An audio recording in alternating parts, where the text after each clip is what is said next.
What if the dimension of time was no different from the three dimensions of space we live in? What if you could travel to the past and to the future, the same way you can move right or left, up or down? Would you be able to change the past? And if you did, would it create a time paradox? What kind of time machine would you need to build anyway? This is What If, and here's what would happen if you could travel through time. How many times have you wished you could jump in a time machine and skip that boring meeting?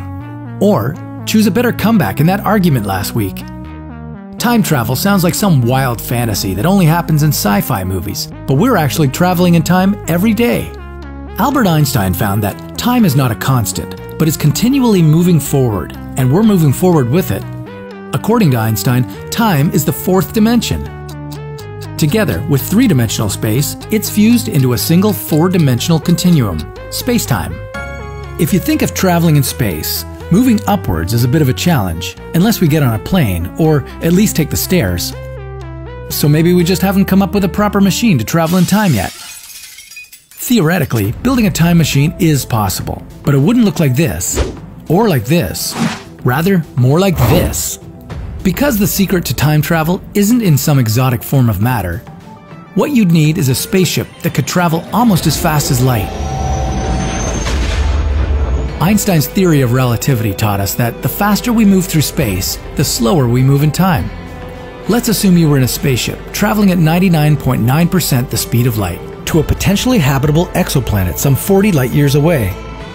You find some primitive life forms and speed back to Earth to share your discovery. But when you finally make it back to Earth, you discover that all your colleagues are now very, very old. From your perspective, you'd only been gone for about 2 years. For people on Earth, you'd been gone for 80. This phenomenon is known as time dilation. It's not likely to happen to you though, because traveling at the speed of light isn't quite possible with the technology we have now.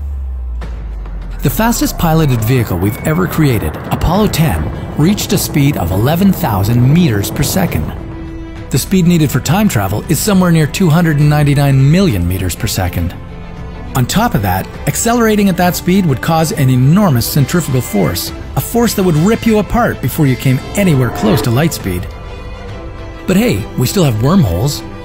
Einstein predicted that these theoretical tunnels link two separate places and two different times, a shortcut to another universe and another time. The problem with wormholes is they're extremely tiny. Just a billion trillion trillionths of a centimeter across.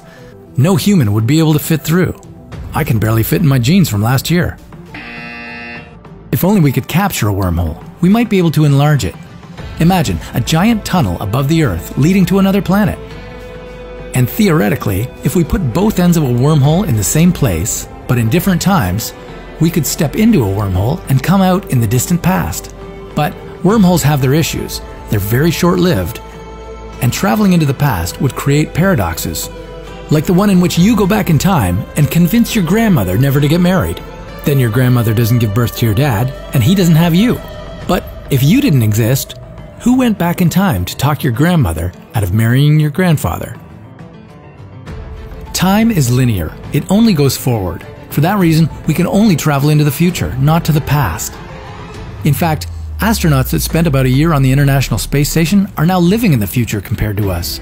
Even though it's just 13 milliseconds in the future, they're proof that traveling in time is possible. And maybe wormholes could open up a whole different world, where the laws of physics work in different ways and traveling to the past is possible. Would you dare step into a time machine not knowing where it would take you? And if you had the choice, where would you go and when? Comment below and join us in the future on What If.